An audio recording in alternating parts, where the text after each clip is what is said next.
Hi friends, ఈరోజు video ఏంటిదంటే జొన్న రొట్టె ఎలా చేసుకోవాలో నేను చెప్తాను. ఫస్ట్ టైం అయినా వీడియోని చూస్తే లైక్ చేయండి, షేర్ చేయండి, అలాగే సబ్స్క్రైబ్ చేసుకోండి. మీకు ఎలాంటి వీడియోస్ కావాలో కామెంట్ చేయండి.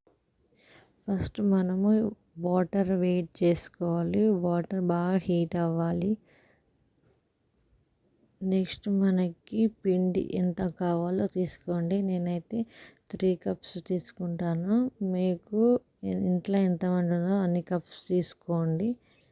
నెక్స్ట్ బాగా వాటర్ అనేది హీట్ అవ్వాలి.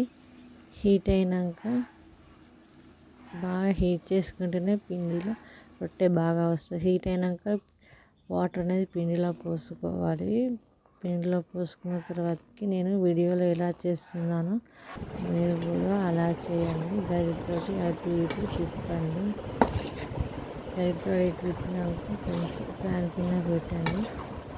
ఫ్యాన్ కింద పెట్టిన తర్వాతకి లైట్గా వేడి ఉన్నప్పుడే పిండినంతా బాగా కలపండి. కలిపినాక పిండినంతా పిసకండి.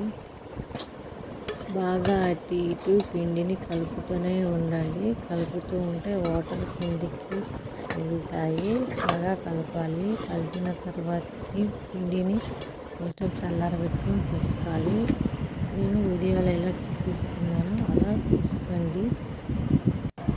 అలా పిసికిన తర్వాత ఇలా ముద్దలాగా చేసుకోండి. ముద్దలాగా చేసుకున్న తర్వాత రొట్టె ఎలా చేయాలో చూడండి. ఇలా వీడియోలో చూపిస్తున్నట్టు రొట్టెని ఇలా వేళ్ళతోటి అదమండి.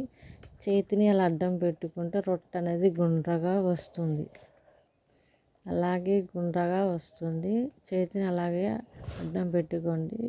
అలాగే సైడ్కి ప్రెస్ చేయండి. సైడ్కి ప్రెస్ చేస్తే రొట్టె అనేది పలచగా వస్తుంది, మందంగా రాదు. మిడిల్లో ఒత్తండి.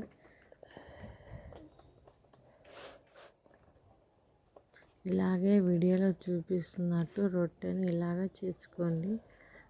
రొట్టెని ఇలా చేసుకున్న తర్వాతకి వేడి వేడి పెనం మీద వేయండి. అంటే నాకు సెల్ఫ్గా నేనే తీసుకుంటున్నాను వీడియో, ఎవరు తీయలేరు. అలాగా రొట్టె మీద పెంక మీద రొట్టె వేయండి. వేసిన తర్వాతకి కాలినాక అటు ఇటు తిప్పండి. నెక్స్ట్ ఇదే సేమ్ ప్రాసెస్ మళ్ళీ చేయండి. అలా కాలిన తర్వాతకి నెక్స్ట్ సైడ్కి మార్చేసుకోండి. బాగా కాలనివ్వాలి. బాగా కాలితేనే రొట్టె అనేది తీయగా ఉంటుంది. అలాగే వీడియోలో చూపిస్తున్నట్టు ఇంకో రొట్టె కూడా అలాగే చేసుకోండి.